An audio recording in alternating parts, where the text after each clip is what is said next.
The surveillance on the bridge was covert. I remember sitting in a car, the radio squelch broke, and I heard something about a splash. It was 3 in the morning. They looked up on the bridge and they can see headlights. They had pulled someone over. I said, "Do you know why we pulled you over?" And he goes, "Yeah, it's got something to do with those missing kids." First off, if you guys could list 3 adjectives to describe this documentary, they would be? 3 adjectives to describe what exactly? This documentary in general, yeah. Oh my God. Riveting. Emotional. Revealing. Yeah, revealing, surprising. It was surprisingly revealing. Those were perfect. So how did you two come up with the opening credit? How did you decide which music to use for it as well, for the documentary series? Oh. The opening credit sequence? Well, we had a composer, and the people at Show of Force, Maro and myself and Jeff and Josh and Sarah Lena, the series producer, we reached out to different animation and graphic companies. And what was the company that did the title sequence, Mara? Frame Store. Frame Store. But the music was actually a song that came out in the time by Joan Armatrading. That's right. A song called Save Me. Right. Which I've always been a fan of Joan Armatrading, who's actually a British singer-songwriter, but she was on the radio a lot at that time. It was a song that was out in the year that was happening. So we were listening to music and songs that we felt connected to us emotionally, lyrically. And that song, I always felt it was really strong. And then it sort of connected to us. And we were very much conscious that we were going to have an African-American artist that was doing the opening title song. She's just she is a really huge talent, and I love and people don't listen to her as much as they should anymore, but she's great. And who decided to start off the first episode of the documentary with the speech from the mayor of Atlanta, Miss Keisha Lance Bottoms? Well, you know, when you're making these films, Mike, it's a real collaborative process. And Mara and I were the co-directors of episode 1. We had a wonderful editor named Donna Shepard. And I think as a team, we all felt that we wanted to make sure that when we introduced the show, we started from a very contemporary perspective. And while we were down in Atlanta doing our initial shoots, we learned that Mayor Bottoms was going to do a press conference with some of the former police detectives who were involved and some of the parents who had lost their children. So we immediately had a camera crew rush over to the press conference to shoot it. And as we got back to the States, back to New York, not the States, we got back to New York City and we were screening the footage. We all knew that was a great way to start the show. Because across the series, we were really, I mean, it's a very big deal, especially when a case has happened 40 years before. And it's a case where someone had gone to trial and someone was serving time. We knew that it was a question. His guilt or innocence was a question because he had always said that he was completely innocent of this crime. He had never wavered in that, Wayne Williams. So it was really an incredible, lift to our story that while we were, fairly early on in our process, the case was being reopened and reinvestigated. That is very, very unusual and was a huge add to our story. So we knew that we were going to have 2 different trajectories, the trajectory of what they were doing with the new case and what had happened in the past. And so we wanted to interweave that and keep that drama fresh in people's minds. So and you guys did that perfectly. So Oh, good. just wanted to say that. And what was the genesis of this documentary? What made both of you decide to choose this subject matter as your next project? Well, initially, I had done a documentary, I guess it was 2016, about the former mayor of Atlanta, the first Black mayor of Atlanta, Maynard Jackson. And in doing that film, I had done a little 5-minute segment about the Atlanta child murders. And the folks at Show Force, Maro and Jeff and Josh, had seen that sequence, and they thought immediately that should be expanded on. You can make it into a multi-part series. So then they put together a pitch deck and a presentation, and we took it over to HBO, Lisa Heller and Nancy Abraham, and then we got Get Lifted, John Legend's company involved, and a gentleman named Mike Jackson. And HBO loved the pitch, and then they commissioned us to go out and do the series. That's how it all started. Yeah, but we knew that it was a story that had been told many times, but not from perspectives that we had found particularly. It was sort of every time it had been told in the same way, and we also felt that there were many mothers and siblings, brothers and sisters of the victims over time, who never really felt that their story had been told fairly, or that their sibling had really been given or had received this. There was no sense of justice for the families, no sense of closure for the families. And we felt like we really wanted to give the families and the mothers, the surviving mothers and the siblings, a way to further express themselves and to be more in the center of the story than on the sidelines where they had been. And so that was also very important to us. I mean, we talked to almost every surviving family member over the course of a year and a half, and we really felt very committed to them, that their voices would be heard. And some of them felt that Wayne was guilty, and some of them felt that he absolutely was not guilty. So there was a lot of mixed feelings in there. Most felt that he was not guilty, actually, and so it was interesting. And I bet doing that was really challenging. So I'm just wondering, do you know or recall any specific challenges you faced while filming this documentary? Any big challenges? Gosh, yes, many. Yeah. Wayne was a challenge.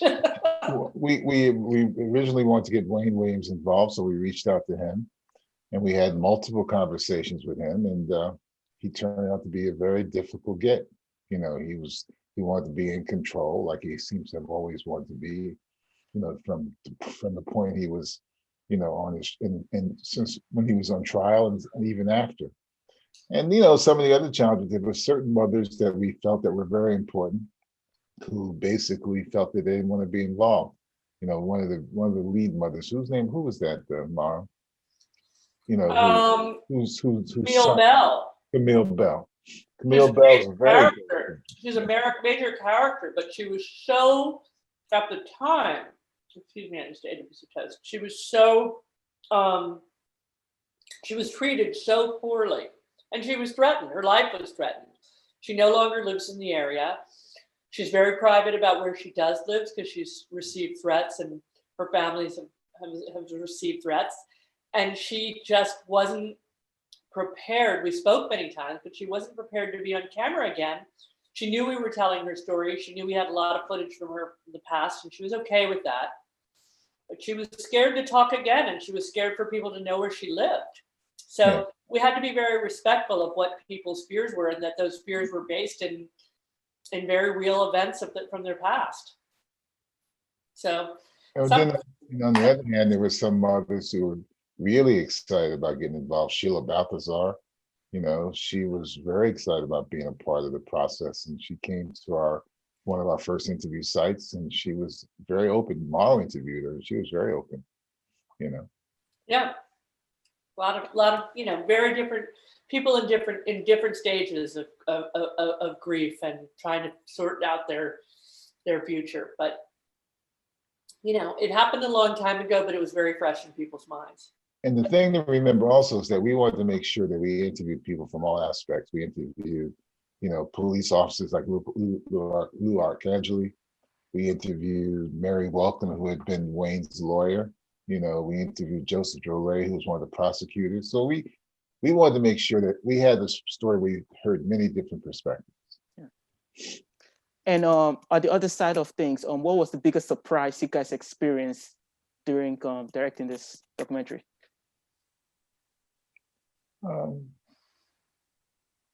I would say for me, I think one of the biggest surprises, one of the most emotional sequences that we shot was when we went to that meeting, Mara, with the mothers at that center where they were all in a round table, and the different mothers got up to speak about their loss and the hopes that they could really get some resolution. I found that to be a pretty emotional sequence, Yeah.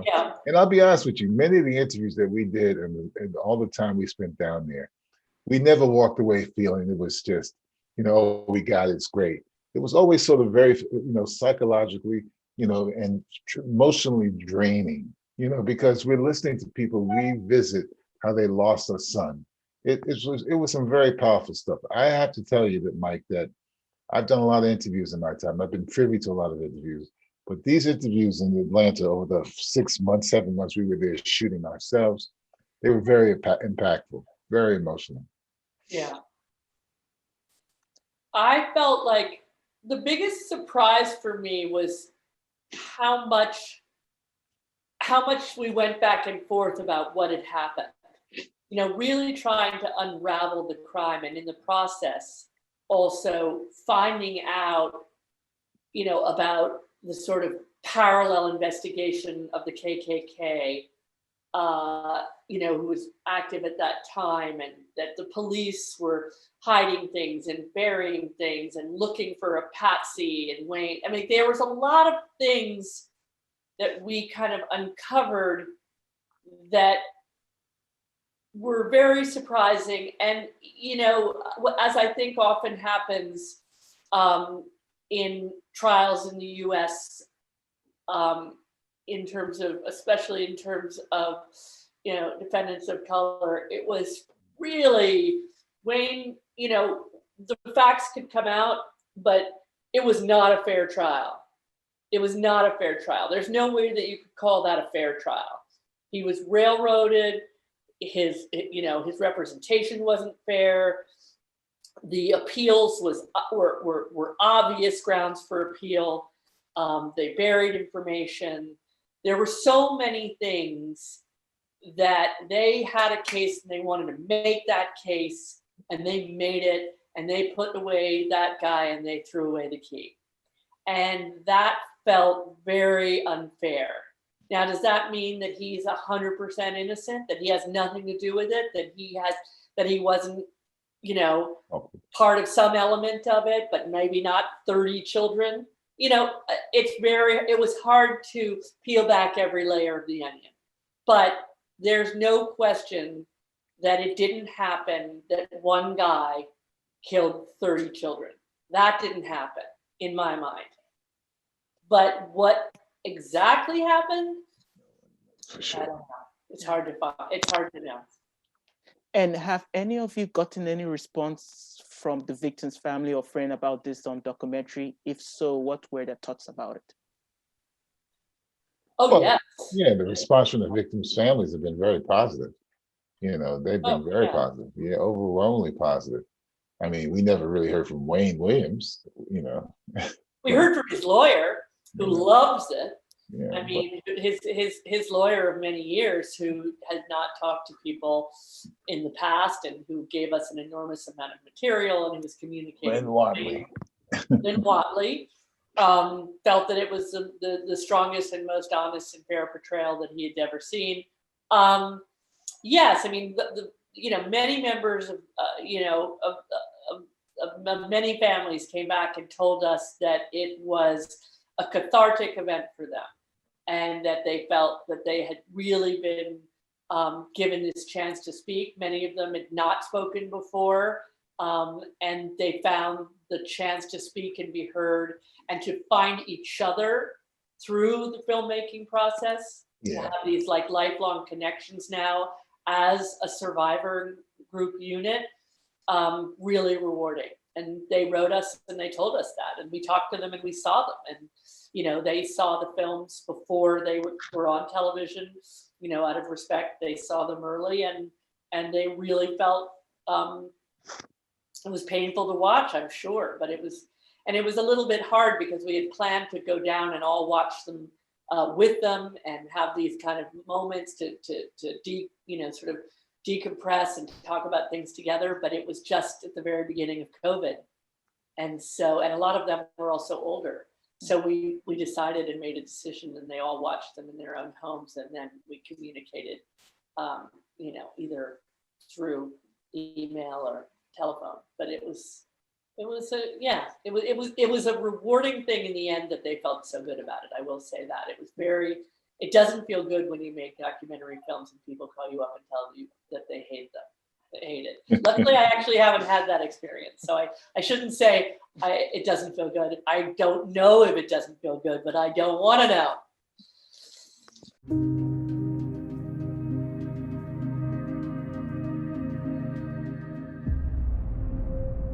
That's Curtis' funeral, and that's my son. I think about him every day, birthdays, holidays. 40 years.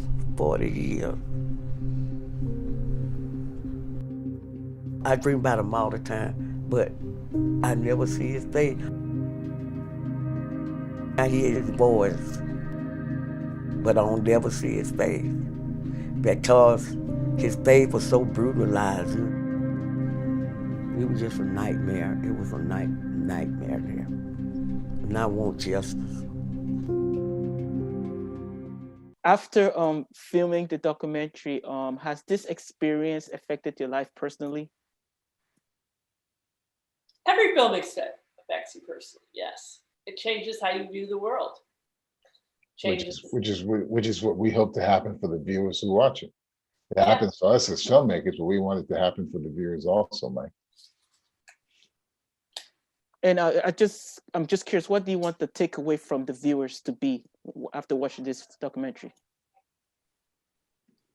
Well, I think Maro has said, I think you want to say that it wasn't sort of a fait accompli that Wayne Williams is guilty, that you would understand that the trial, he was railroaded, that trial was absolutely an abomination. But it should make you want to question, did Wayne Williams, if he was the killer, how did he kill 30 children? And if he wasn't, who was really the killer of that? It should make you question the whole prosecutor's process in terms of convicting Wayne Williams.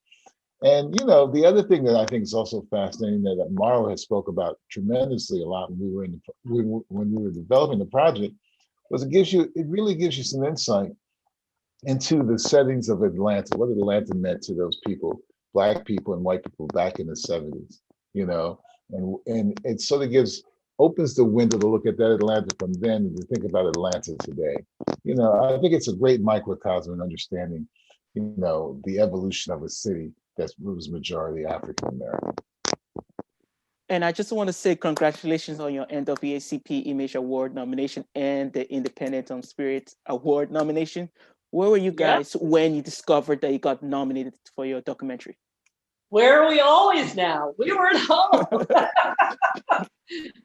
We're at home. We're at home by ourselves, going in our apartments, in our houses. But yes, I mean, I think there's been a good level of acknowledgement recently for this, and I think I mentioned to you that this has been a great season for Sam in general because Atlanta's been great, but his fantastic film MLK FBI was just shortlisted for the Oscar and has been lauded on every top 10 list this year and winning awards. And so it's even though we've all been in our own spaces, in our own bubbles, it's been a really great year for documentary films and series, and there's a number of awards coming up, and I hope Atlanta's lucky to take home some of them. We did win the African American Film Critics, and but coming up, and we won the IDA. Yeah, the International Documentary Association, which Yeah. is our colleagues. So that's always a very rewarding feeling. But we have Independent Spirit, Cinema Eye, NAACP, and hopefully, fingers crossed, we will be up for a Peabody Award, which is a journalism-based award that will come in a month or something. Well, I guess we'll know about that. In about a month. Yeah. Yeah, we'll know about that, and that would be, the awards are the icing on the cake. It's really the process of making the work that is the biggest reward of all. That's exactly right, Mike. And But, if you, the icing isn't bad. It's kind of Yeah. it's always who doesn't like icing, huh? So, exactly. and if Extra icing is always yeah, good. and if you guys win, who would you like to thank first? Well, HBO. you always thank HBO, man. We always thank HBO. You have to be, you have to know exactly how to handle those things, and we know how to handle those things. We've been around quite a while. So Yeah, I mean, we have a big support system in HBO. We're doing another project for them now, and we have another one that we're just a feature documentary that we're teeing up that we hope that they'll be super interested. But we're doing another series for them, and when you find people who believe in your work and help you to finance that or finance it entirely, that's the real. That's the people who get the big fat thank you, because it's very hard to get films made these days. So when you find people that believe in you, they get top billing. But especially, we also want to thank, we thank our other producers, Jeff Dupre, Josh Bennett, Sarah Lena Weinfeld, the people who worked with us on the film were, amazing producers, Amy Schul and Judy Ailey, who did all the archival research. It was an incredible, incredible job. And, it's always good to thank, always good to thank your spouse so that, they're nice to you later. And Mom I just and Dad, if they were still around, but they're not. And I just want to congratulate you, Mr. Pollard, for the documentary feature MLK/FBI for making the short list, like was mentioned earlier for the 2001 Oscars. What are your thoughts about this documentary getting notice, or the recognition, I should say? well, man, I'll say this. I won't say this much, but I'm ecstatic. I'm absolutely ecstatic. I mean, this film has had a nice run, and hopefully it'll keep going to the final 5. And if we keep our fingers crossed, maybe it'll be number 1. So what else can I say? You can only hope, because when you get to the top 15, you're talking about, what many people, our colleagues that are the Academy members, believe are the 15 best films of the year. It's very hard to make that list. Very, very hard. It's a discerning group, and it's discerning films. And I don't think there were too many people who didn't think that film was, riveting and very important and very. So I'm counting on it being in the top 5. But then it's practically luck after that. It's just like. It's just luck. That's right. But I just have one last question, then that's it. This is my last question. If you could sit down with any 3 people in the world and have a chat with them, who would they be and why? Oh my God, that's one question. 3 people? A chat? My 3 would be Barack Obama. My number 2 would be Pedro Costa, who you don't know. He's a Portuguese filmmaker who I love, Pedro Costa. And the French filmmaker Claire Denis. Oh! That'd be my 3. And I forgot to mention, they could be dead or alive. It doesn't matter. Oh. Then you'd go to MLK, wouldn't you? I tell you the truth, I was thinking about today. I would love to have sat down and talked with Frederick Douglass. Oh, it's Frederick Douglass. Frederick Douglass. That would have been someone I'd want to talk to. And the second person I'd want to have a conversation with would have been Langston Hughes. And the third would probably be, for me, I never had a chance to talk with her, but Toni Morrison. Huh. I might choose I might go way back. I might go to like, William Shakespeare Yeah, that's good. or Charles Dickens, Yeah. Or then I would also probably do like Francois Truffaut, the French director. Yeah. I would have done that one. Yeah, I would go for Francois Truffaut.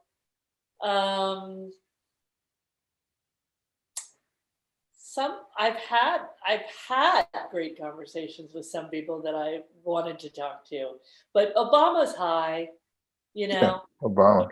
Obama's a good person to, because he puts everybody at ease, Yeah, he does. That would be good. I've had a great conversation with Hillary Clinton. Ups and downs of a great conversation with Hillary Clinton. But, yeah, that would be mine. Mine would probably be going back, would be like writers from far back, Right. Dickens. Can you imagine? Ugh. July 29th, 1979, police find the badly decomposed bodies of 2 teenagers. Next thing you know, another body. It didn't become the story it should have been until there were 9 young people who were dead. Black children were missing. Been missing since. Missing. Okay, now this is going to get bad. The killings accelerated in pace.